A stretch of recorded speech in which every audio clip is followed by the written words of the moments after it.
বুঝে নিয়েছি কোরআন আমরা বুঝতে পারবো না, আরবি ভাষার লোক দরকার। এই জন্য কোরআনকে বোঝার জন্য আল্লাহ তাআলা এমন একজন মানুষকে পাঠালেন পৃথিবীর বুকে, যিনি যুগের কালের সর্বশ্রেষ্ঠ।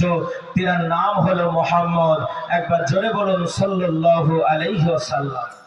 আল্লাহ তাআলা কোরআনুল কারীমের মধ্যে বলে, আল্লাহ তাআলা ডাক দিয়ে বলে, হে দুনিয়ার মানুষেরা, আমি আল্লাহ পাক আল্লাহ তাআলা তোমাদের চলার জন্য একটা গ্রন্থ দান করলাম। আমি আল্লাহ একটা বই পাঠালাম, যে বইটার মধ্যে কোনো রকমের ভুল নাই, কোনো রকমের সন্দেহ নাই। আল্লাহ রাব্বুল আলামিন ডাক দিয়ে বলেন, ওয়ালা তাহিনু ওয়ালা তাহজানু ওয়া আনতুমুল আ'লাউনা ইন কুনতুম মুমিনিন।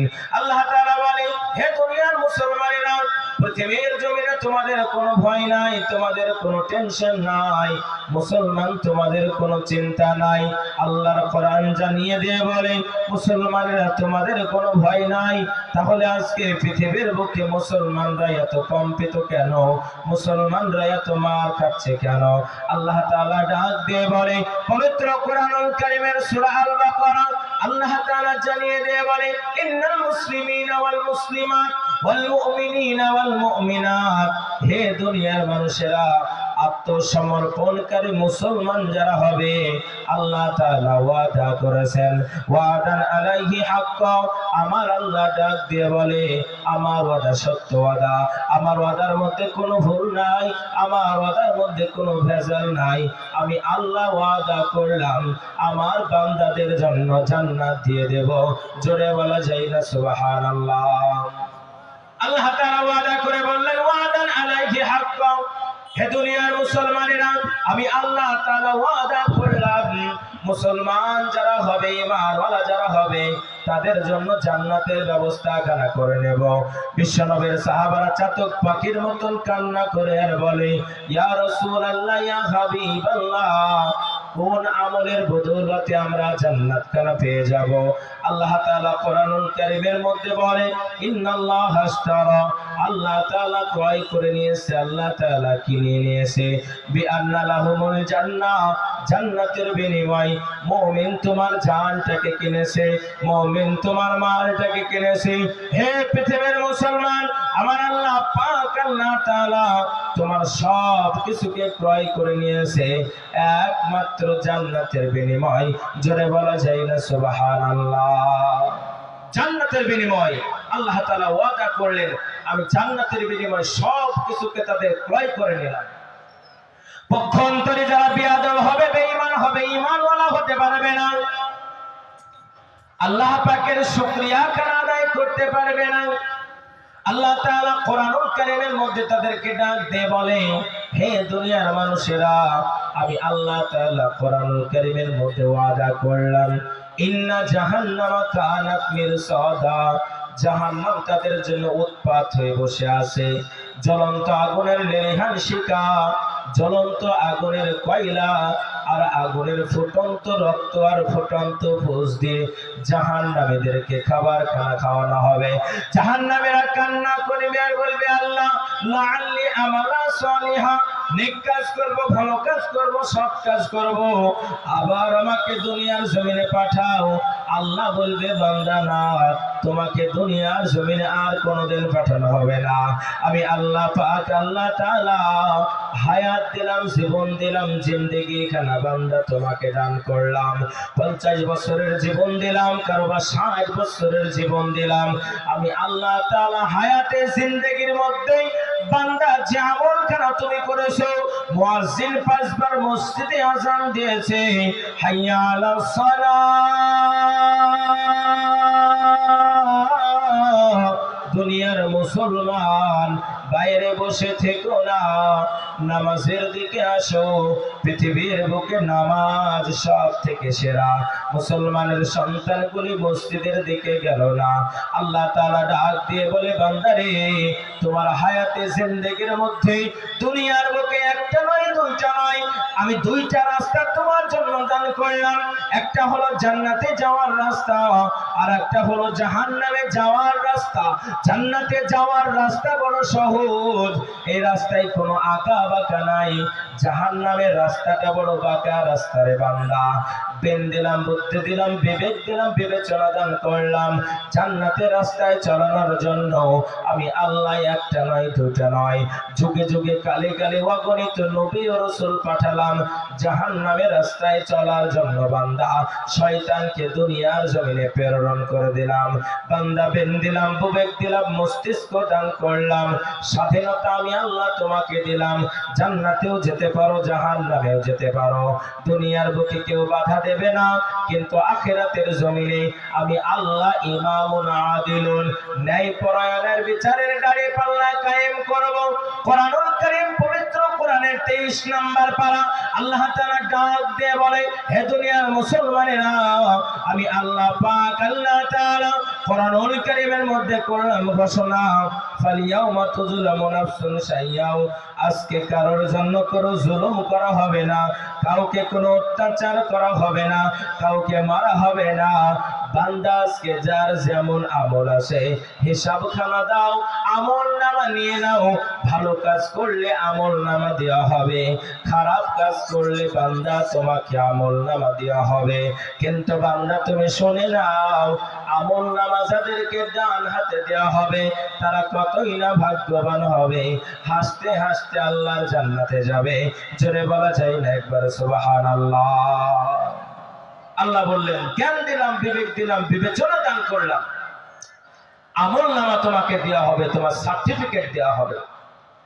একদল ব্যক্তি কান্না করতে করতে আল্লাহর নবীর দরবারে চলে আসবেন আর বলবেন, হুজুর গো, ইয়া রাসূলুল্লাহ, ইয়া হাবিবাল্লাহ, কিয়ামতের ময়দানটা কেমন হবে? আল্লাহর নবী ডাক দিয়ে বললেন, নবীর সাহাবা তোমরা শোনো, কিয়ামতের ময়দানটা এমন ভয়ানক হবে, সূর্যখানা মানুষের মাথার নিকটে চলে আসবে, মাথার মগজগুলো টকবক টকবক টকবক করে ফুটবে, আর কান্না করবে আর বলবে, আল্লাহ এত টকবকে গরম সহ্য করতে পারি না। কারো ঘাম হবে হাঁটু পর্যন্ত, কারো ঘাম হবে গলা পর্যন্ত, কারো ঘাম হবে মাজা পর্যন্ত। মানুষেরা নাফসি নাফসি নাফসি করে ছুটে বেড়াবে। আদম নবী পয়গম্বর ডাক দিয়ে বলবে, সফিহুল্লাহ ইয়া রাব্বি নাফসি, ইয়া রাব্বি নাফসি। আল্লাহ গো, আজকে হাসরের ময়দানে আমি আদম, আমার নফসের কি হবে, আমার নফসের কি হবে? ইব্রাহিম খলিলুল্লাহ ডাক দিয়ে বলবে, ইয়া রাব্বি নাফসি, ইয়া রাব্বি নাফসি। ওরে আমার আল্লাহ, আজকে হাসরের ময়দানটা কতই না কঠিন। ওই যে কবরখানা থেকে শুরু করে নিয়ে হাসর পর্যন্ত মাথার মগজখানা টকবক টকবক টকবক করে যেন ফুটন্ত করে। আল্লাহ আজকে আমার কি হবে, আমার কি হবে? কান্না করবে আর তারা দৌড়ে বেড়াবে। ডাক দিয়ে বলবে, হাবিবুল্লাহ রাসূলুল্লাহ উম্মতি। আমার নবী ডাক দিয়ে বলবে, আল্লাহ গো, আজকে আমার গুনাহগার উম্মতগুলো কেমন করে চলবে, আমার উম্মতের কি হবে? জোরে বলা যায় না সুবহানাল্লাহ? নারে তাকবীর। হাদিস শরীফের মধ্যে বর্ণিত আছে, লিয়ালবি 70 জিমামিন মাররা, 70,000 জাহান্নামের ফেরেশতারা লাগাম কানা পরিয়ে দেবে। লাগাম কানা পরিয়ে দিয়ে টানতে টানতে যখন জাহান্নামের দিকে নিয়ে যাবে, কান্না করবে আর বলবে, আল্লাহ আমরা তো দুনিয়ার জমিনে সব কিছু জানতাম, নামাজ পড়তে হবে জানতাম, রোজা করতে হবে জানতাম, হজ করতে হবে জানতাম, কেন ভাই আমাদের সঙ্গে এরকম শাস্তি দেওয়া হচ্ছে? ডাক দিয়ে বিশ্বনবীর কাছে যখন তাদের কাছে নিয়ে যাওয়া হবে, একদল ব্যক্তি হাউজে কাউসারের পানি কানা পান করার জন্য ছুটবে। আমার নবী ডাক দিয়ে বলবে, ফেরেশতারা তাদেরকে হাউজে কাউসারের পানি পান করতে দাও। হাদিস শরীফের মধ্যে বর্ণিত আছে, আও কুল্লু উম্মাতিন ইয়াদখুলুনা জান্নাহ, আমার প্রত্যেকটা উম্মত জান্নাতের মধ্যে প্রবেশ করবে। জোরে বলা যায় না একবার সুবহানাল্লাহ?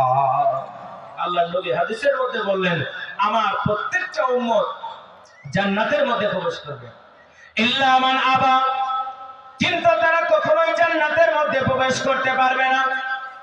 নবীর সাহাবারা কান্না করে আর বলে কি রাও আমান আবা ইয়া রাসূলুল্লাহ, ওগো আল্লাহর নবী আপনি বললেন সবাই জান্নাতে যাবে, কিন্তু তারা জান্নাতে যাবে না, তারা কারা যদি একটিবার আমাদের সম্মুখে আপনি বলতেন। আল্লাহর নবী বললেন মান আতানি, দুনিয়ার জমিনে যারা আমাকে ইতাআত করেছে তারাই যাবে জান্নাতে।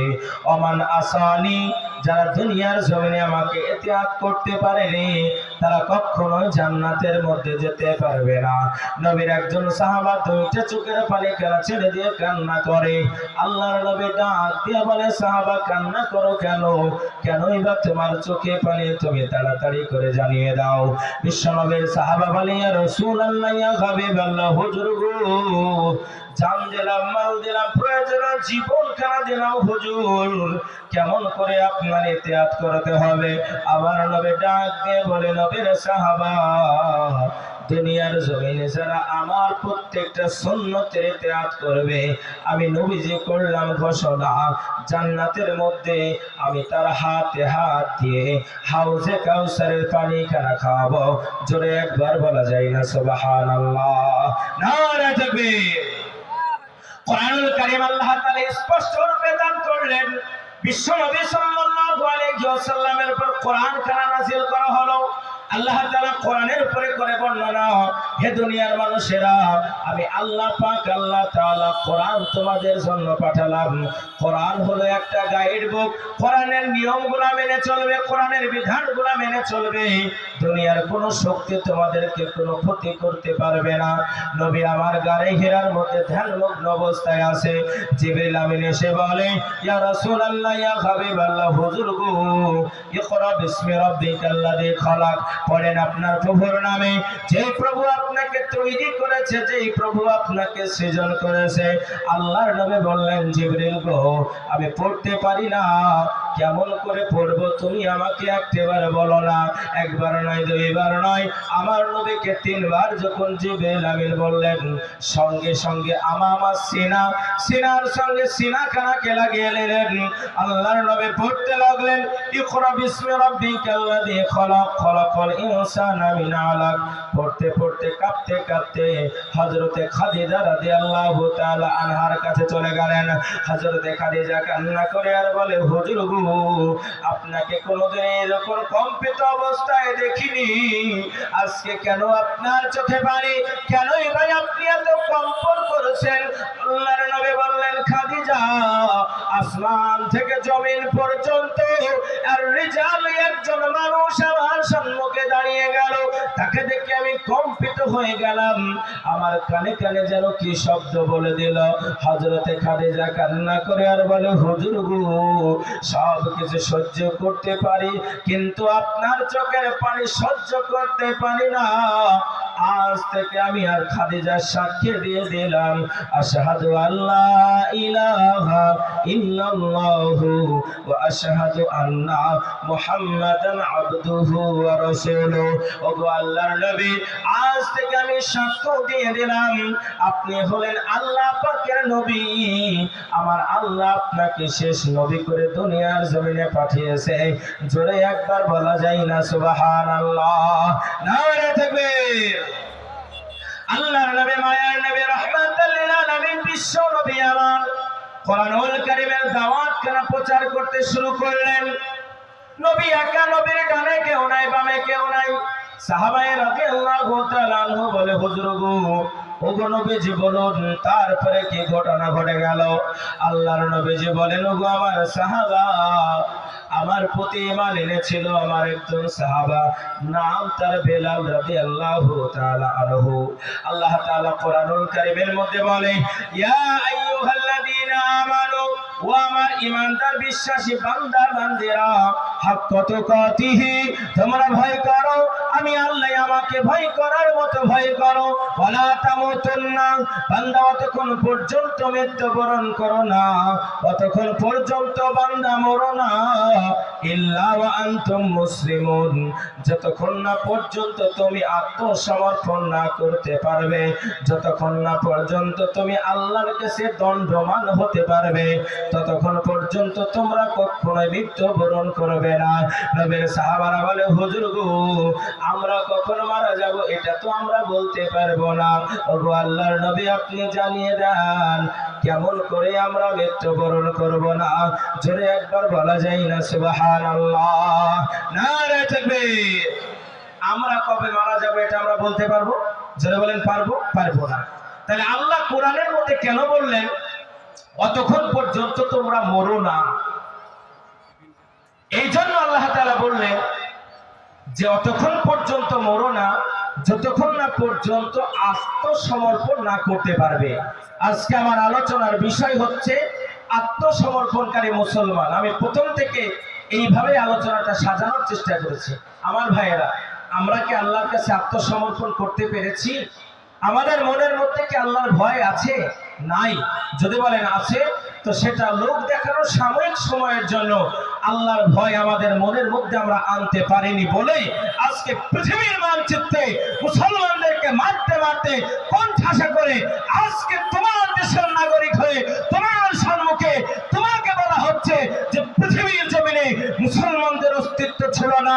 তাদেরকে বলতে চাই, মুসলমানরা যদি আত্মসমর্পণ করতে পারে, এই জাতি যদি আল্লাহর কাছে নত স্বীকার হতে পারে, আল্লাহ বলছেন আব্রাহার দিকে তাকিয়ে দেখো, হামানের দিকে তাকিয়ে দেখো, ফেরাউনের দিকে তাকিয়ে দেখো, কারণের দিকে তাকিয়ে দেখো, পৃথিবীর দিকে তাকিয়ে দেখো, যারা আল্লাহর পথে চলেছে, আল্লাহর পথে বলেছে, আল্লাহর পথে যারা নিজের জানকে উৎসর্গ করেছে, আল্লাহ তাআলা তাদেরকে যুগে যুগে কালে কালে তাদের শাহাদাত দিয়েছেন, তাদেরকে সফল করেছেন।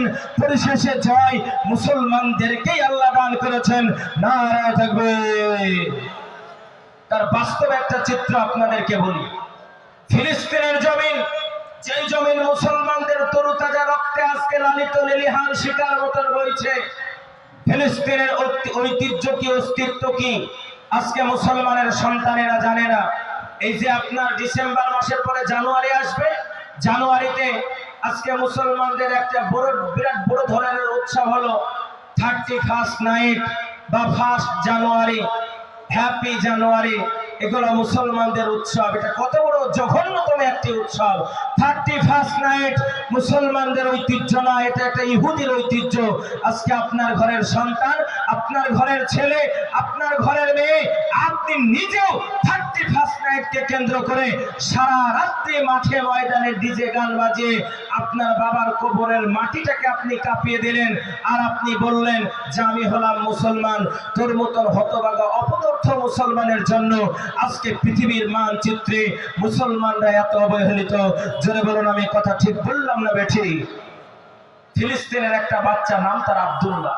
মনে পড়ে যায়, কলম পত্রিকায় পড়লাম একটা আব্দুল্লাহ, একটা বাচ্চা ছেলে, তার বাড়ি ফিলিস্তিনে। ইসরায়েলের সেনাবাহিনী কমান্ডার আব্দুল্লাহর বুকের উপরে একটা গুলি ধরলো আর বললে, আব্দুল্লাহ বল ইহুদি জিন্দাবাদ। আব্দুল্লাহ বলল, লা লা মানে না, লা মানে নেহি, লা মানে নেভার, কখনোই নয়। मरते दम तक हम खुदा के सिवा किसी के पास अपना सर नहीं झुकाएंगे। মরণের আগে পর্যন্ত আমরা আল্লাহ ছাড়া কারোর কাছে মাথা নত করি না। আমি বলবো না ইহুদি জিন্দাবাদ, মসজিদে আকসা জিন্দাবাদ। একবার তাকবীরটা উঁচু করে বলুন, নারায়ে তাকবীর। হয়নি, এই তাকবীরে কাজ হয়। আরে দুগাছির মানুষ ইমানটাকে তোজা করে বলে নারায়ে তাকবীর। 440 ভোল্টেজকে একত্রিত করে আর একবার উঁচু করে বলে নারায়ে তাকবীর। আব্দুল্লাহ বলল যে নেভার, কখনোই নয়, আমি বলবো না। দ্বিতীয়বার বলা হলো যে বলো ইহুদিবাদী জিন্দাবাদ। আব্দুল্লাহ বলল মসজিদে আকসা জিন্দাবাদ।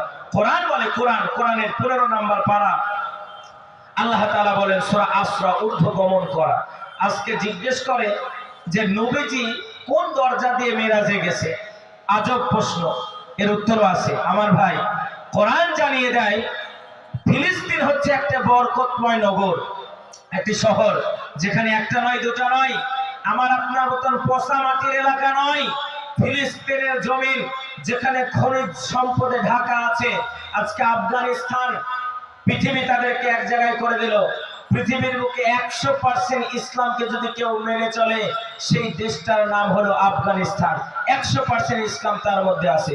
সৌদির মধ্যে 100% ইসলাম নাই, মিশরের মধ্যে নাই, জর্ডানের মধ্যে নাই, আলবানিয়ার মধ্যে নাই, জর্ডানের মধ্যে নাই, এমন করে বাহরাইনের মধ্যে নাই।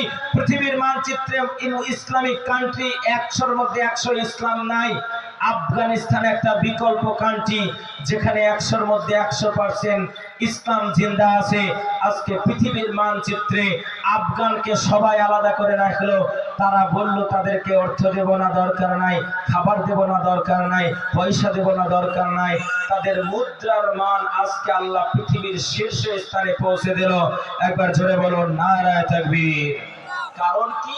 কারণ হচ্ছে একটাই, আত্মসমর্পণ তারা আল্লাহর কাছে করেছে। আব্দুল্লাহ বলল যে ইহুদি শোনো, আমি বলবো না তোমার জিন্দাবাদ, আমি বলবো মসজিদে আকসা জিন্দাবাদ। 3টি জায়গায় আপনি নেকি অর্জন করার জন্য যেতে পারবেন। পাথর চাপড়ে আমাদের এলাকার লোক যায় না? জিয়ারতের জন্য অনেকে পাথর চাপড়ে যায়। দাতা বাবার দরবারে, খাজার দরবারে, হরহরি বাবা, পীর বাবা, যত বাবা আছে, নেকির উদ্দেশ্য যাওয়া যাবে না। হাদিস স্পষ্ট নিষেধ করে। 3টি জায়গায় নেকি উপার্জনের জন্য আপনি যেতে পাবেন। হাদিসের মধ্যে বর্ণিত আছে, 1 নাম্বার হলো যেটা হলো বাইতুল্লাহ, খানায়ে কাবা। যদি কোনো ব্যক্তি জিয়ারতের উদ্দেশ্য যায়, খানায়ে কাবার এলাকায়, মসজিদে হারামের এলাকায় 1 রাকাত নামাজ পড়লে তার আমল নামাতে 1 লক্ষ রাকাত নামাজের নেকি হয়। একবার জোরে বলুন সুবহানাল্লাহ। 1 রাকাত নামাজ পড়লে, 1 লক্ষ রাকাত নামাজ পড়লে যত নেকি, আল্লাহ তার আমল নামায় তত নেকি দান করবে। নাম্বার 2, মসজিদে নববী। যদি কোনো ব্যক্তি মসজিদে নববীতে 1 রাকাত নামাজ পড়ে 50,000 রাকাত নামাজের নেকি হবে। আর একটা হলো মসজিদে আকসা। মসজিদে আকসা সম্পর্কে আপনি জিজ্ঞেস করেন, 95% মুসলমানের যুবক ছেলেরা যারা লেখাপড়া করে, ভার্সিটিতে পড়ে, গোপাল ভাঁড়ের বই পড়তে ভালোবাসে, এরা রাজা রামমোহন রায়ের বই পড়তে ভালোবাসে, এরা দাদা ঠাকুরের বই পড়তে ভালোবাসে, কিন্তু হতভাগার দলেরা ইসলামকে জানতে চায় না। 3 নাম্বার পয়েন্ট হচ্ছে মসজিদে আকসা। যদি কোনো ব্যক্তি মসজিদে আকসায় 1 রাকাত নামাজ পড়ে, বিশ্ব নবীজি বলছেন তার আমল নামাতে 25,000 রাকাত নামাজের নেকি হবে। একবার তাকবীরটা উঁচু করে বলে নারায়ে তাকবীর। আজকে মসজিদে আকসা যেটা ফিলিস্তিনের দখলে থাকার কথা, ইহুদিরা চাইছে যে তাদেরকে নামাজ পড়তে দেব না। ইহুদি জাতির আবিষ্কার কেন, কবে হলো? ইহুদি জাতি পৃথিবীর বুকে এত শক্তিশালী কেন? কেন কেন কেন কেনর উত্তরে আপনি কি পাবেন? বিভিন্ন মনীষীর চোখে ইসলাম একটি বই আছে, বইটা লিখবেন, পড়বেন। আপনার ছেলেকে 50,000 টাকা দামের মোবাইল কিনে দিয়েছেন, আপনি বাহাদুর না, আপনি বোকা। আপনার মতন বোকা পৃথিবীতে কেউ নাই। আপনি গাড়ি কিনে দিয়েছেন, আপনি বাহাদুর না। আপনি যদি বাপের বেটা হন, আপনার সন্তানকে একটা বাংলা কোরআনের বঙ্গ অনুবাদ কিনে দেন গা। আগামী দিন আপনার সন্তান বলবে দেয়ার ইজ নো গড, পৃথিবীর কোনো সৃষ্টিকর্তা নাই। এটা বাস্তব প্রমাণিত, বাস্তব প্রমাণিত। আজকে আমাদের সন্তানদের মস্তিষ্কের মধ্যে এদের মেমোরিকে ক্রস করা হচ্ছে এইভাবে যে ইসলামের মধ্যে কোনো স্বাধীনতা নাই, নারীদের মধ্যে স্বাধীনতা নাই, যুবকের মধ্যে স্বাধীনতা নাই, ইসলাম তোমাদের স্বাধীনতাকে হরণ করেছে। এইরকম ভাবে এদের মস্তিষ্কের মধ্যে বেশ কিছু প্রশ্ন ভরে দেওয়া হচ্ছে। আমার ভাইয়েরা, এই মসজিদে আকসার ইতিহাসটা পড়লে আপনি বুঝতে পারবেন, যেখানে স্পষ্ট আকারে লেখা আছে কিছু সংখ্যক মানুষ তারা দিনের জন্য লড়ে, দিনের জন্য মরে, আজও পর্যন্ত লড়াই করছে। আল্লাহ নবীজি বলছেন কিয়ামত পর্যন্ত লড়াই করবে। ওই আপনার মসজিদে আকসার উপরে কলেমার পতাকা পতপত পতপত করে উড়বে। নারায়ে তাকবীর। ছোট্ট একটা বাচ্চা আব্দুল্লাহ বলল না, আমি বলবো না। 3 নম্বরের বেলায় তাকে ঢাই ঢাই করে গুলি করে মেরে দেওয়া হলো। আব্দুল্লাহর আব্বা কান্না করছে, আব্দুল্লাহর মা কান্না করছে। আব্দুল্লাহর বোন কান্না করছে, আব্দুল্লাহর আব্বা মা বোন কান্না করে, এলাকাবাসী কান্না করে। 7 বছরের একটা শিশু কি বা অপরাধ করেছে, কেন তাকে হত্যা করা হলো? হঠাৎ করে যেন আব্দুল্লাহর মা মুস্কি মেরে হাসলো, জিজ্ঞেস করলো যে তোমার মতন পাষাণ মা পৃথিবীতে কেউ নাই, সবাই কান্না করে, তুমি কেন হাসো? আব্দুল্লাহর মা দীপ্ত কণ্ঠে বলেছিল, ওগো ইয়া আইয়ুহাল মুসলিমিন, হে দুনিয়ার মুসলমানেরা তোমরা শোনো, হে দুনিয়ার বিশ্বাসী মানুষেরা তোমরা শোনো, আমাদের কাছে অর্থ নাই, আমাদের কাছে টাকা নাই, আমাদের কাছে পয়সা নাই, আমাদের কাছে অর্থনৈতিক পরিকাঠামো নাই। আমি আব্দুল্লাহর মা, আমি কান্না করেছি, আমার 7 মালিকের ধন, আমার হৃদয়ের স্পন্দন, আমার কলিজার টুকরা, আমার নয়নের পুতুলি আব্দুল্লাহকে বেঈমানরা কেড়ে নিল। তাদের মনের মধ্যে দয়া হলো না, মায়া হলো না, এজন্য আমি কান্না করলাম।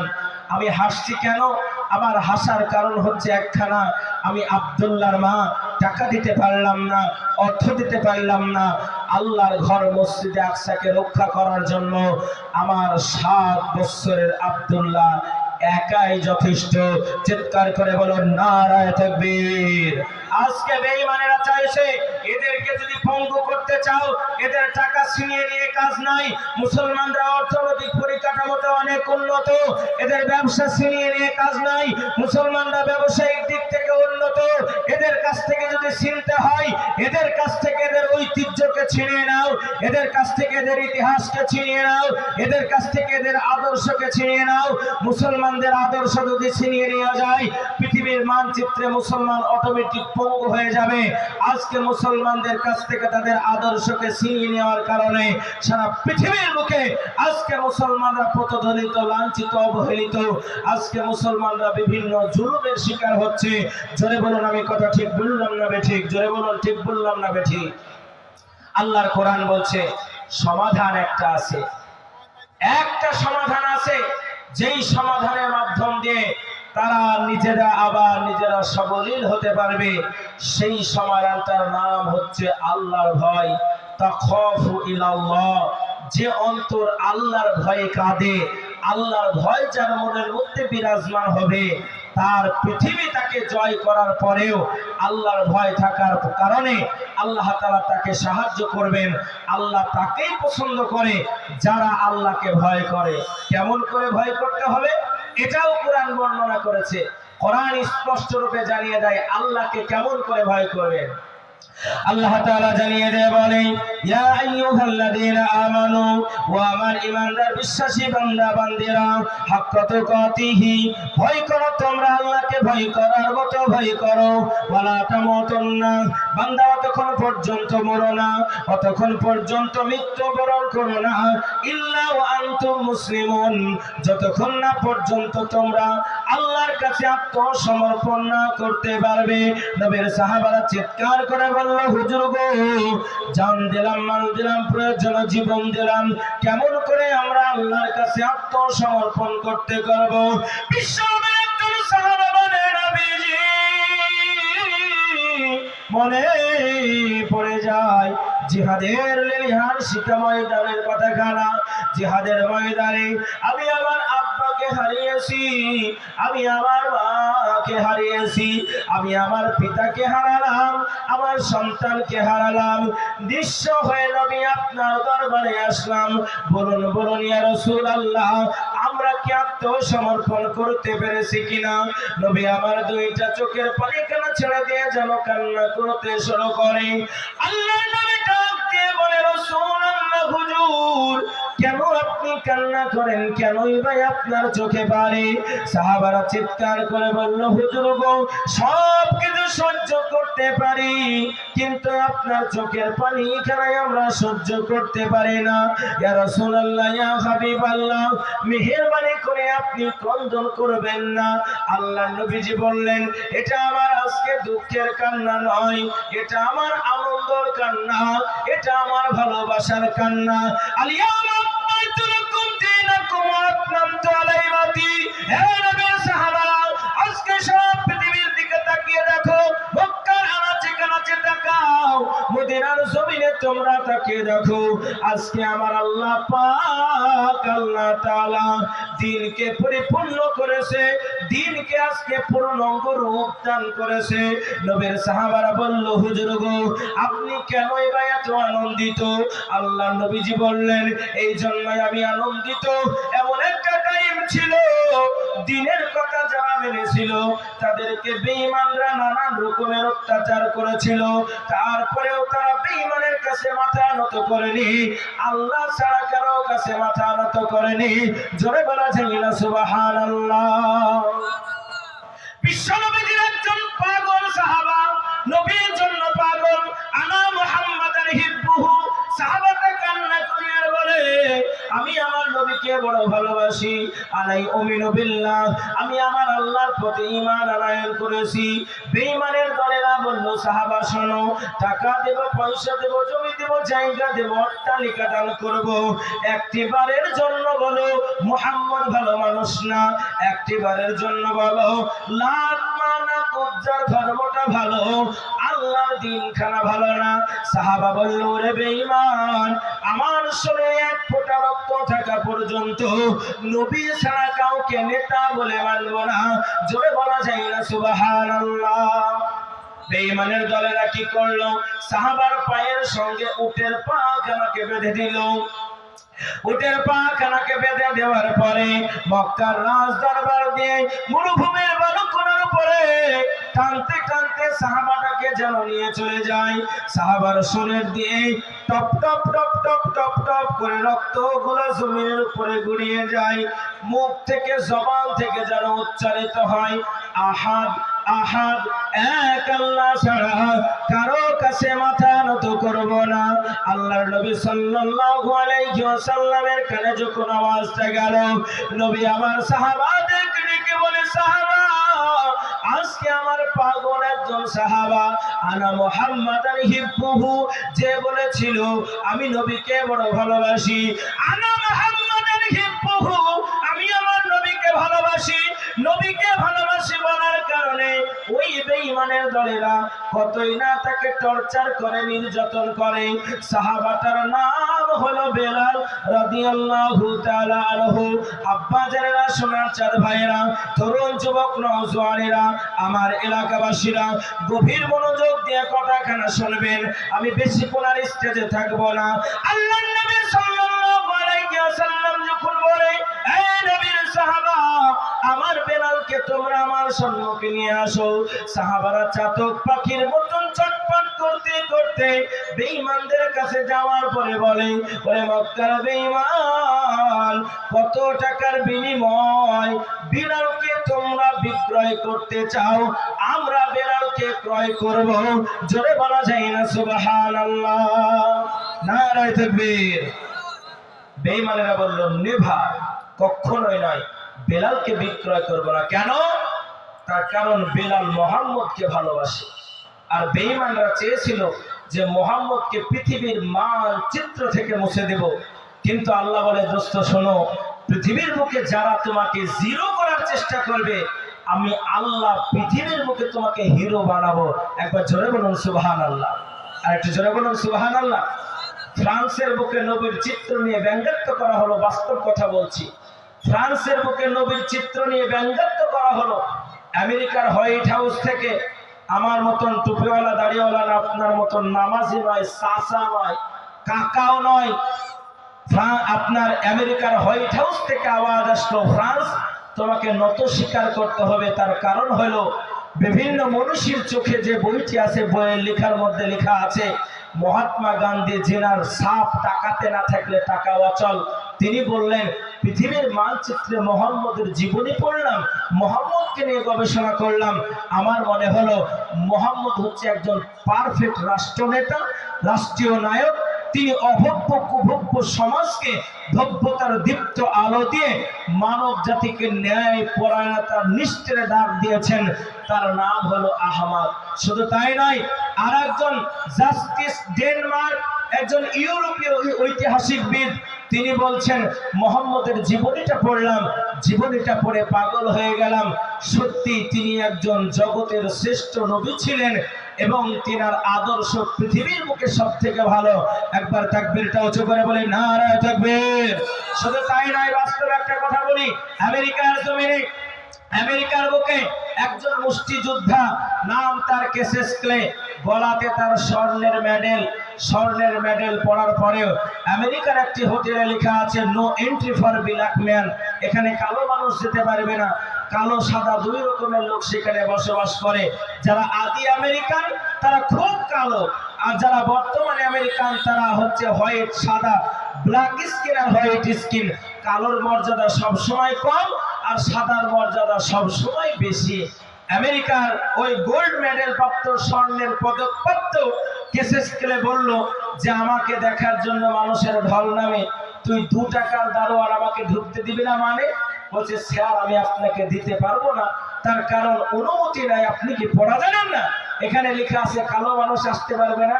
আপনাকে তো দিনেই দেখা যায় না, এত কালো। রেগে গেছে, একটা ঘুষি মেরেছে বুকের উপরে। সমীক্ষকরা সমীক্ষা করে বলছে ওই ঘুষিটার ওজন ছিল 1 কুইন্টাল 94 কেজি। কত বললাম? 1 কুইন্টাল 94 কেজি ওজন যদি কারো বুকে পড়ে, আর সে একজন মুষ্টিযোদ্ধা হওয়াটা স্বাভাবিক, যদি কারো বুকে 1 কুইন্টাল 94 কিলো ওজন পড়ে, সে কি বাঁচবে? যারা বলেন বাঁচবে? বাঁচবে না, সঙ্গে সঙ্গে মারা গেল, জেলখানায় ভরে দেওয়া হলো। বাস্তব কথা বলি, আফ্রিকা থেকে একটা জামাত এসেছিলেন, সেই জামাতের ভাইয়েরা ঘটনাটা বলছিলেন, বাস্তব ঘটনা শোনাচ্ছি। জেলের মধ্যে যখন ভরে দিলেন, জেলের মধ্যে কেসেস ক্লেকে দেখার জন্য সবাই লোক ভেঙেছে, ঢল ভেঙেছে। কিছু মানুষ তাকে দেখতে যায় না। কেসেস ক্লে ভাবলেন সবাই আসে, তারা আসে না কেন, তাদের কাছে যাই। একটা বই পড়ে, বইটার গায়ে ইংরেজিতে লেখা আছে হিস্ট্রি অফ প্রফেট মুহাম্মদ সাল্লাল্লাহু আলাইহি ওয়াসাল্লাম, শেষ নবীজির ইতিহাস। একবার জোরে বলুন সুবহানাল্লাহ, নারায়ে তাকবীর। বলে এত মনোযোগ দিয়ে কি পড়ো? বলে আমাদের ধর্মীয় নেতার বই পড়ি। বইটাকে একটু দেওয়া যাবে? আমি রিডিং করতে চাই, পড়তে চাই। হ্যাঁ, অনুমতি দেওয়া হলো। বইটা পড়তে পড়তে বইটার প্রথম পৃষ্ঠা উল্টায়, দ্বিতীয় পৃষ্ঠা উল্টায়, উল্টাতে ডিটেলস অফ বেলালের জীবনীটা তার চোখের মধ্যে পড়ে গেল। তাকবীরটা উঁচু করে বলে নারায়ে তাকবীর। বেলালের ডিটেলস কেন পেলেন? দেখলেন বেলাল একজন হাবশী দেশের মানুষ, এত কালো, ঠোঁটগুলা মোটা, কৃতদাস ছিল। বেলালের বর্ণনাটা পড়ে, বেলাল একটা টাইম নবীর মসজিদের মুয়াজ্জিন হলেন। বেলালকে নবী এত মহব্বত করতে লাগলেন, বলেন বেলালকে ছাড়া আমি কোনো জায়গায় যাব না। ওগো বেলাল, তোমার মধুর আওয়াজ না শুনে আমি নবী আমার কলিজা ক্ষান্ত হয় না। একবার জোরে বলুন সুবহানাল্লাহ। কেসেস ক্লে ভাবতে লাগলেন আমার গলায় সোনার মেডেল, আমেরিকার হোটেলে ঢুকতে দিল না। বেলাল একজন কৃতদাস, ঠোঁটগুলা মোটা, একজনের কাছে বন্দী। মুহাম্মদের বর্ণনা পড়লাম। মা আয়েশা হুমায়রা রাদিয়াল্লাহু তাআলা আনহা বলেন ইউসুফ নবী পয়গম্বরকে দেখে তারা হাতের কবজি কেটেছিল। তারা যদি আমার নবীকে দেখতো তাদের কলজিটা কেটে ফেলে দিত। শুধু তাই নয়, আমি একবার নজর করলাম পূর্ণিমার চন্দ্রের দিকে, পূর্ণিমার চাঁদের দিকে তাকালাম, আমি আমার নবীর দিকে তাকালাম। আল্লাহি, আমি আল্লাহর কসম করে বলি, নবীর চেহারার দিকে তাকানোর পরে পূর্ণিমার চন্দ্রটি নজরহীন মনে হলো, আমার চোখ থেকে হারিয়ে গেল। একবার জোরে বলুন সুবহানাল্লাহ। তার মানে নবী দেখতে অতটা খারাপ ছিল না। শ্রেষ্ঠ নবী, শ্রেষ্ঠটা তার চেহারা, এত সুন্দর আল্লাহ সুরত দান করেছিলেন। বলেন ওই নবী একজনকে মর্যাদা দিল আর আরেকজনকে মর্যাদা দিল না। চল পৃষ্ঠাটা উল্টে পড়ি। আব্বা জানেরা, সোনার চাঁদ ভাইয়েরা, তরুণ যুবক নওজওয়ানেরা, আল্লাহ ওয়ালারা, পরেশগারেরা, আমার এলাকার মা বোনেরা, আমি আপনাদের ঘরের সন্তান করে দিই বর্ণনা। মিস্টার কেসেস ক্লে জানিয়ে দিল মুহাম্মদ কত ভালো, মুহাম্মদের আদর্শ কেন কত ভালো। আমি কালো বলে আমেরিকার হোটেলে আমাকে ঢুকতে দিল না, আর মুহাম্মদ কালো মানুষকে নিজের রাইট হ্যান্ড বানালো, ডান হাত বানিয়ে নিল। আমি কেসেস ক্লে অন্য ধর্মের মধ্যে থাকবো না, মুসলমান হয়ে যাব। পৃথিবীর জমিনে আমাকে কেউ বাধা দিতে পারবে না। পরবর্তী নাম রাখা হলো আব্দুল্লাহ। জোরে বলা যায় না সুবহানাল্লাহ। আমেরিকার জমিনে আরেকজন গায়িকা, নাম তার মিস মেরি, আমেরিকার বারে ডান্স করে, শরীরের পোশাকটা খুলে দেয়। যে বা যারা বলে ইসলাম নারীদের অধিকার দেয়নি, ইসলাম নারীদের মর্যাদা খানা দান করেনি। তাদেরকে দীপ্ত কণ্ঠে বলে দিতে চাই, কোরআন আপনি পড়েন, কোরআন পড়লে বুঝতে পারবেন। মিস মেরি মনে মনে ভাবতে লাগলেন, মুসলমানদের ধর্ম গ্রন্থখানা কেমন, যারা অজু ছাড়া শোয়া যায় না। পড়তে শুরু করলেন, কোরআনের প্রথম পাতা উল্টায়, দ্বিতীয় পাল্টাও তাই। নারীদের মর্যাদাগুলো খনন করতে যখন লাগলেন, ইতিহাস যখন পড়তে লাগলেন, ভারতবর্ষের ইতিহাস পড়ে, আরবের ইতিহাস পড়ে, নবীজির ইতিহাস পড়ে, ইতিহাস পড়ে তিনি দেখতে পেলেন মক্কার জমিনে একজন ফুটন্ত গোলাপের পাপড়ির মতন যার চেহারা, তার নাম হলো আহমদ। একজন বিধবা রমণীকে বিবাহ করলেন। 25 বছরের ফুটন্ত যুবক হয়ে 40 বছরের বিধবা রমণীকে বিবাহ করে, তার নাম হলো মোহাম্মদ। আজকের ছেলেরা, যুবকেরা পড়ে, রাজা রামমোহন রায় বিধবা প্রথা চালু করেছে। জোরে বলুন, কথা ঠিক বললাম না বেঠি? এরা পরে রাজা রামমোহন রায় বিধবা প্রথা চালু করেছে। আর আজ থেকে 1450 বছর আগে একজন ফুটন্ত গোলাপের পাপড়ির মতন যার চেহারা, মুহাম্মদ সাল্লাল্লাহু আলাইহি ওয়াসাল্লাম, 25 বছরের একজন তরুণ যুবক নওজোয়ান নিজে একজন বিধবাকে বিবাহ করে সর্বপ্রথম পৃথিবীর মানচিত্রে নারীর মর্যাদাকে বাড়িয়ে দিলেন। একবার তাকবীরটা উঁচু করে বলি, নারায়ে তাকবীর। সোনার চাঁদ আমার আব্বা জানেনা, যেই কথাটা আমি বলতে যাচ্ছিলাম, বেঈমানের দলদের কাছে সাহাবারা এসে বলে, বেঈমান শোন, নবীর চোখের পানিখানা দুনিয়ার জমিনে পড়েছে, যত টাকা লাগে, যত পয়সা লাগে, বেলালকে তোমরা আজাদ করে দাও। বেঈমানরা বলল, না না না, বেলালকে বিক্রয় করব না। হযরতে আবু বকর সিদ্দিক রাদিয়াল্লাহু তাআলা আনহু কাটা কবুতরের মতন ছটপট ছটপট করতে লাগলেন। বেঈমানদের কাছে গিয়ে বলে, বেঈমান, আমি আবু বকর কোনদিন তোমাদের কাছে নত হয়নি, বলো কত টাকা নেবে? 3 গুণ দাম দেব, বেলালকে একটিবারের জন্য তোমরা ছেড়ে দাও। বেঈমানরা মনে মনে ভাবলো, একজন কৃতদাসকে যদি 3 গুণ মুনাফা পায়, তাহলে আমাদের কাছে লেখে লাভ হবে না। যা যা যা, বেলাল তুই নবীর কাছে চলে যা। আব্বা জানেন, শোনার চাল ভাইরা, হযরতে বেলাল কেমন করে নবীকে ভালোবাসতেন, কেমন করে নবীকে মহব্বত করতেন, কেমন করে নবীকে ইতাআত করতেন। হযরতে বেলাল যখন নবীর সামনে দাঁড়িয়ে যায়, নবীও কাঁদে। হযরতে বেলাল দুইটা চোখের পানিখানা ছেড়ে দিয়ে কাঁদে। জোরে বলা যায় না সুবহানাল্লাহ? বেলালও কাঁদে, নবীও কাঁদে। নবী আর বেলালের কান্না দেখে সাহাবারা অঝর নয়নে কান্না করতে থাকে। আল্লাহর নবী ডাকতে বলে, নবীর সাহাবা, আমার বেলাল আজকে আমার কাছে এসেছে, উন্মুক্ত আকারে এসেছে। ওগো বেলাল, আজ থেকে তুমি বন্দী থাকবে না, তুমি আজাদ, তুমি উন্মুক্ত। মক্কার জমিনে থাকো, খাও দাও পান করো, যেখানে খুশি সেখানে যাও, তোমাকে আর ওই বিয়াদবের মতন জীবন যাপন করতে হবে না। হযরতে বেলাল দুইটা চোখের পানি খানা ছেড়ে দিয়ে যেন কান্না করে। আল্লাহর নবী বলে, বেলাল কান্না করো কেন, কান্না করো কেন, কেনই বা তোমার চোখে পানি? হযরতে বেলাল বলে, ইয়া রাসূলুল্লাহ, ইয়া হাবিবাল্লাহ, হুজুর, স্বপ্নের মধ্যে আমি যেন দেখেছি আপনি আমাকে বেলাল বেলাল বলে যেন ডাক দেন। ইয়া রাসূলুল্লাহ, ইয়া হাবিবাল্লাহ, ওই মক্কার বেঈমানেরা আমি বেলাল আমার উপরে উটের নালিটা চাপিয়ে দিয়েছে, উটের ভুঁড়িটা চাপিয়ে দিয়েছে, আমি নবী আমাকে মারার জন্য চক্রান্ত তারা করেছিল। ওগো আল্লাহর নবী, শুধু তাই নয়, আমি বেলাল আমার পায়ের সঙ্গে উটের পা কানাকে বেঁধে দিয়ে মক্কার বালির উপরে আমাকে টানা হেঁচড়া করেছে। ইয়া রাসূলুল্লাহ, যত কষ্ট পেয়েছি, যত বেদনা পেয়েছি, মনের মধ্যে যেন একটা ভয় ছিল, আমি আমার নবীর চেহারা কানা দেখতে পাবো না। ইয়া রাসূলুল্লাহ, ইয়া হাবিবাল্লাহ, আপনার চেহারা কানা দেখার সঙ্গে সঙ্গে আমি বেলাল আমার জীবনের সমস্ত কষ্ট খানা নিবারণ হয়ে গিয়েছে, মাফ হয়ে গিয়েছে। জোরে বলা যায় না সুবহানাল্লাহ?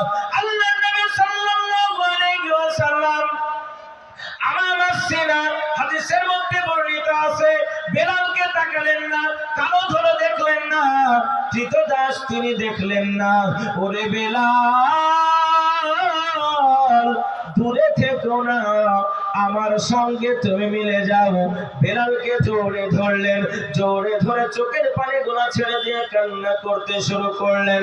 আমার আব্বা জানেরা, সোনার চাঁদ ভাইরা, ইতিহাসের মধ্যে বর্ণিত আছে হযরতে বেলাল রাদিয়াল্লাহু তাআলা আনহু নবী যখন ইন্তেকাল করে, নবী ছেড়ে বেলাল দামেস্কের শহরে রওনা হয়ে যায়। দামেস্কের শহরে যখন বেলাল চলে গেলেন, দামেস্কের জমিন থেকে আল্লাহর নবী স্বপ্ন যুগে ডাক দিয়ে বলে, বেলাল, ও বেলাল, আমার মদিনায় কেন তোমাকে দেখা যায় না? আব্বা জানেরা, সোনার চাঁদ ভাইয়েরা, হযরতে বেলাল ঘুম থেকে উঠে দামেস্ক থেকে হাঁটতে শুরু করলেন। হাঁটতে হাঁটতে একদিন নয়, 2 দিন নয়, কয়েক মাস ধরে তার সফরখানা শেষ হয়। কখনো হাঁটে, কখনো ঘোড়ায় চড়ে। এমন করে হযরতে বেলাল সফর শেষ করে মদিনার জমিনে যখন প্রবেশ করে, আজকে মদিনা বলে উন্মুক্ত হয়েছে। মদিনার এলাকায় আকাশে বাতাসে মদিনার মানুষেরা বেলাল এসেছে, নবীর দেশের মুয়াজ্জিন আজকে এসেছে, নবীর দেশের মুয়াজ্জিন আজকে এসেছে, নবীর মুয়াজ্জিন আজকে এসেছে। বেলালের কণ্ঠের ধ্বনি কানা শুনে আমরা মদিনাওয়ালা আমাদের অন্তরখানা জোড়াবো। জোরে বলা যায় না সুবহানাল্লাহ, নারে তাকবীর। সাহাবারা রাদিয়াল্লাহু তাআলা আনহু বলে, বেলাল, ওগো বেলাল, তোমার মধুর সুরের আওয়াজ কানা দাও। কতদিন তোমার আযান কানা শ্রবণ করে নাই। নবীজির 2টা কলিজার টুকটা নাতি, একজনের নাম হাসান, একজনের নাম হুসাইন রাদিয়াল্লাহু তাআলা আনহু, কাটা কবিতরের মতন ছুটতে ছুটতে হযরতে বেলালকে জড়িয়ে ধরে বলে, নানু ভাই, কতদিন তোমাকে দেখি নাই গো নানা, আমাদেরকে ছেড়ে দামেস্কের শহরে কেন তুমি পালিয়ে গেলে? নানা, একবার আযান দাও, তোমার আযানটা শুনে আমাদের কণ্ঠনালীটা শুকাতে চাই। আল্লাহর নবীর সাহাবী বেলাল রাদিয়াল্লাহু তাআলা আনহু বললেন, ওগো আমার হাসান ভাই, ওগো আমার হুসাইন ভাই, আযানটা আমি দিতে পারবো না। সাহাবাদের এত কাকুতি মিনতি করার পরে হযরতে বেলাল মেম্বারের উপর দণ্ডমান হয়ে গেলেন। বেলাল মেম্বারের উপর যখন দাঁড়িয়ে যায়, বেলাল আযান দিতে শুরু করে। আযান দিতে দিতে আশহাদু আন্না মুহাম্মাদান আবদুহু ওয়া রাসূলুহু, হযরতে বেলাল নবীর নাম খানা উচ্চারণ করে, আশহাদু আন্না মুহাম্মাদার রাসূলুল্লাহ যখন টান মারে, হযরতে বেলাল যেন মেম্বার থেকে জমিনের উপরে গড়ে পড়ে যায়। এলাকাবাসীরা ছটফট করতে করতে রওনা হয়ে গেল। দেখো দেখো দেখো, বেলালের কি হয়েছে? বেলাল কেন বা পড়ে গেল? কেউ বা বলে বেলালের কি হলো? সবাই যখন বেলালের কাছে যায়, বেলাল বেহুশ হয়ে যেন পড়ে আসে।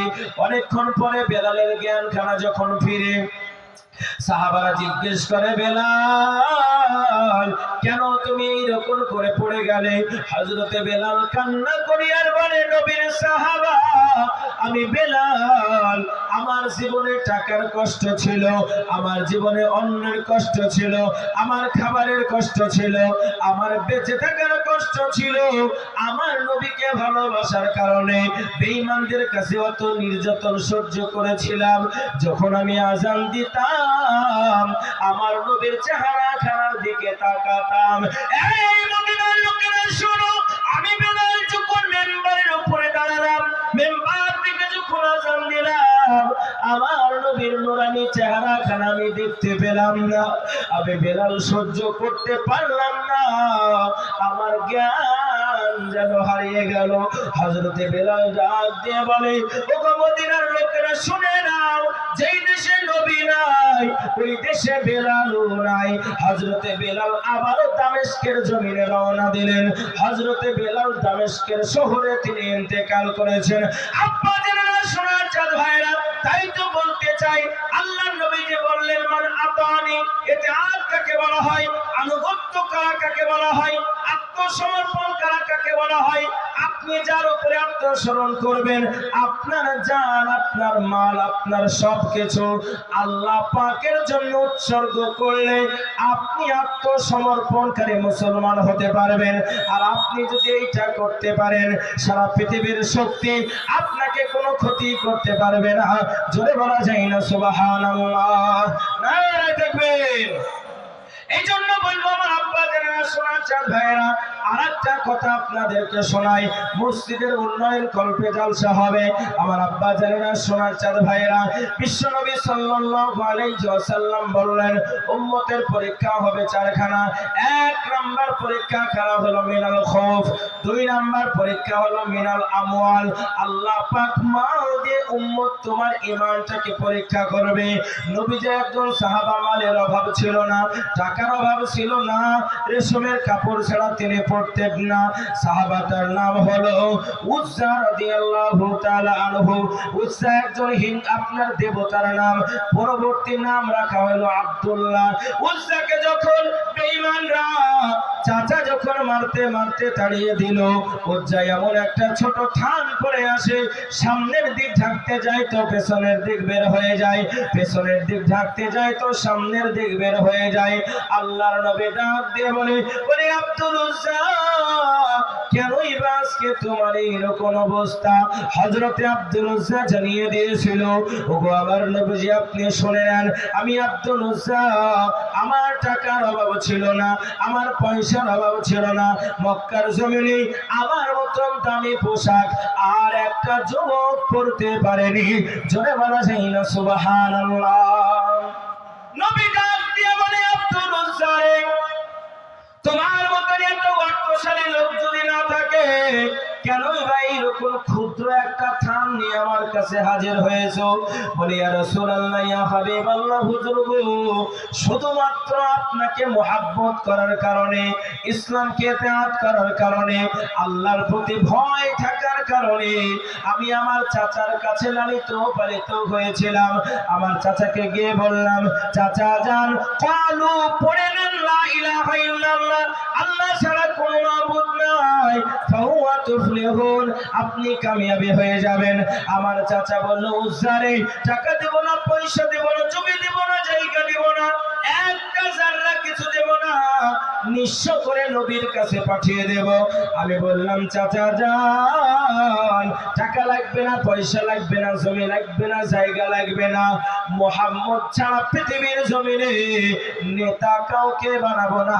জোরে বলা যায় না সুবহানাল্লাহ, নারায়ে তাকবীর। ইয়া রাসূলুল্লাহ, ইয়া হাবিবাল্লাহ, হুজুর গো, আমার চাচা আমাকে একটা চড় মারলো, চড়টা মারার সঙ্গে সঙ্গে আমার গালে 5টা আঙ্গুলের দাগ বসে গেল। ডাক দিয়ে বলল, ভাতিজা, তোমার শরীরের যে পোশাকখানা রয়েছে, বলো ভাতিজা বলো, ওই পোশাকখানা কার দেওয়া পোশাক? আমি বললাম, নবী গো, ওই পোশাকটা চাচা আপনার দেওয়া পোশাক। আমার আব্বা দুনিয়ার জমিনে ইন্তেকাল করেছে, আপনি আমাকে লালিত পালিত করেছেন, খাবার অভাব দেননি, টাকার অভাব দেননি, পোশাকের অভাব দেননি। বলে, ভাতিজা রে, শরীরের পোশাক কানা সঙ্গে সঙ্গে তুই খুলে দে। ইয়া রাসূলুল্লাহ, ইয়া হাবিবাল্লাহ, আমি আমার দেহের যে পোশাক কানা ছিল, আমার পোশাক কানা আমি খুলে ফেলে দিলাম। হুজুর, আমার শরীরে পায়জামা পরানো ছিল। আমার চাচা ডাক দিয়ে বলে, ভাতিজা, তোমার যে পায়জামাটা তুমি পরে আছো, বলো বলো বলো, পায়জামাটা কার দেওয়া পায়জামা? ইয়া রাসূলুল্লাহ, নবী গো, আমি কান্না করতে করতে বললাম, চাচা যান, পায়জামাটাও তো আপনার দেওয়া পায়জামা। বলো, ভাতিজা, পায়জামাটাও তুই খুলে দে। হুজুর গো, আমি লজ্জাবোধ হয়ে গেলাম, এত লজ্জায় লজ্জিত হয়ে গেলাম, আমার গুপ্ত অঙ্গ ঢাকার মতন কাপড় আমার কাছে নাই। আমি আমার কলিজার টুকরা নয়নের পুতুলি মা, আমি আমার মায়ের কাছে গেলাম, মায়ের কাছে ডাক দিয়ে বললাম, মা, ওগো আমার জনম দুঃখিনী মা, যখন দরজাখানা খুলে দিল, ইয়া রাসূলুল্লাহ ইয়া হাবিবাল্লাহ, আমার মা দরজাটা খোলার সঙ্গে সঙ্গে আমাকে দেখতে পেল আমি উলঙ্গ অবস্থায় আছি। নবী গো দরজাটা সঙ্গে সঙ্গে লাগিয়ে দেয়। আপনার 20 বছরের একজন ফুটন্ত যুবক যখন মায়ের সম্মুখে উলঙ্গ অবস্থায় দাঁড়িয়ে যায়, মা কতই না লজ্জাবোধ হয়। মাকে আমি বললাম, মা আমার কাছে কোনো পোশাক নাই গো মা, যদি একটু পোশাক দিতে আমি আমার লজ্জায় স্থানটাকে আবরণ করতাম। ইয়া রাসূলুল্লাহ ইয়া হাবিবাল্লাহ, আমার মা আমাকে ডেকে বলল, বাবা একদিন নয় 2 দিন নয়, আমি মা কত কষ্ট করে তোকে পেটের মধ্যে লালিত পালিত করেছি, তোকে নিয়ে আমি কতই না কষ্ট করেছি। আমি মা কেমন করে তোর কষ্ট সহ্য করব? তার কারণখানা হলো মায়ের মতন কষ্ট পৃথিবীর লোকে আর কেউ সহ্য করতে পারে না। জোরে বলা যায় না সুবহানাল্লাহ। এই জন্য বলবো আমার ভাইরা, আব্বা জানেরা, যারা মাকে পেয়েছে আব্বাকে পেয়েছে, হুমা জান্নাতুকা হুমা নারুকা, মা তোর জন্য জান্নাত, মা তোমার জন্য জাহান্নাম। নবীজি আমার বললেন, শুনে নাও, মাকে তোমরা ভালোবাসো। নবীর সাহাবা বললেন, বাবা আমার কাছে দেওয়ার মতো কোনো কাপড় নাই। মা ছোট্ট একটা থান বের করে হযরতে আব্দুল উজ্জার দিকে ইশারা করে টান দিলেন। আব্দুল উজ্জা থানটা পরে নবীর দরবারে হাজির হলো। আল্লাহর নবী বলে, আব্দুল উজ্জা তুমি শুনে নাও, আমি মুহাম্মদুর রাসূলুল্লাহ জানিয়ে দিলাম, শাহাদাতার সাক্ষী হয়ে যাও, আমি আল্লাহর জান্নাতে তোমাকে না নিয়ে কখনোই প্রবেশ করব না। জোরে বলা যায় না সুবহানাল্লাহ, নারে তাকবীর। একেই বলে ইতাআত করা। আল্লাহর নবী বললেন, মান আতানি, এরাই যাবে আল্লাহর জান্নাতে। শোনা ভাইরা আমার, আব্বা জানেনা, ভয়ঙ্কর একটা হাদিস আপনাদেরকে শোনাই। আল্লাহর নবী হাদিস শরীফের মধ্যে বলেছে, আল্লাহর নবী হাদিস শরীফের মধ্যে বলেছে, মান বানা লিল্লাহি মসজিদান বানাল্লাহু লাহু বাইতান ফিল জান্নাহ। আল্লাহ তাআলা উম্মতের জন্য এমন একটা অফার দান করেছে, উম্মতের জন্য আল্লাহ জান্নাতের মধ্যে ঘর বানাবেন, এইরকম ওয়াদা করেছে। জোরে বলা যায় না সুবহানাল্লাহ, নারে তাকবীর। জান্নাতে ঘর কে কে নেবেন একটু হাত তোলেন তো। এই জান্নাতে ঘর আপনারা নেবেন না? এই দুগাছির লোক জান্নাতে ঘর নেবে না? জান্নাতে যাবেন না আপনারা? আল্লাহু আকবার। তাকে দেখো তো, ভিডিও করো, সোশ্যাল মিডিয়ায় ছাড়ো, জান্নাতে আপনারা যাবেন না। কথা বুঝতে পারেন? আমি বলতে চাচ্ছি, জান্নাতে ঘর কে কে পেতে চান একটু হাতটা উঁচু করে দেখাই। নারে তাকবীর, আল্লাহু আকবার। আমরা সবাই চাই জান্নাতে আমাদের একটা ঘর তৈরি হোক। আমি 10 থেকে 15 মিনিট আছি আমার আব্বা জানেরা, সোনার চাঁদ ভাইয়েরা। নবী বললেন, মান বানা লিল্লাহি মসজিদান বানাল্লাহু লাহু বাইতান ফিল জান্নাহ। যদি কোনো ব্যক্তি মসজিদকে বানায়, হাদিসের riwayat আছে, আও সাগীরান ইয়া কাবীরা, ছোট হোক আর বড় হোক, আল্লাহ তাদের জন্য জান্নাতের মধ্যে একটা ঘর বানাবে। এজন্য সোনার চাঁদ ভাইয়েরা, আমার আব্বা জানেরা, তরুণ যুবক নওজওয়ানেরা, আমি আপনাদের কাছে মসজিদের সার্বিক উন্নয়নের জন্য একটা ডাক দিচ্ছে। কোন আল্লাহর বান্দা আছেন জান্নাতের ঘর বানানোর জন্য? আমার পরবর্তী বক্তা সারা পশ্চিম বাংলার বুলবুল কণ্ঠের জাদুঘর, সুরের মাতোয়ার আমার প্রিয় ভাই ইউসুফ ভাই আসবে, আপনাদেরকে শোনাবে। আমি 10 থেকে 15 মিনিট একটা আবেদন করব, আপনাদের মসজিদকে তৈরি করার জন্য তৈরি আপনারা করেছেন, বহু কাজ বাকি আছে। এই মসজিদকে বানানোর জন্য আমি আপনাদের এতগুলা মানুষের মধ্যে থেকে সর্বপ্রথম একটা 10,000 টাকার ডাক দেব। কোন আল্লাহর পেয়ারা বান্দা আছেন জান্নাতে ঘর বানানোর জন্য? বলবেন, হুজুর আমার আব্বা নাই, দোয়া করবেন, কবরে চলে গেছে। আমার মা নাই, দোয়া করবেন, কবরে চলে গেছে। আমার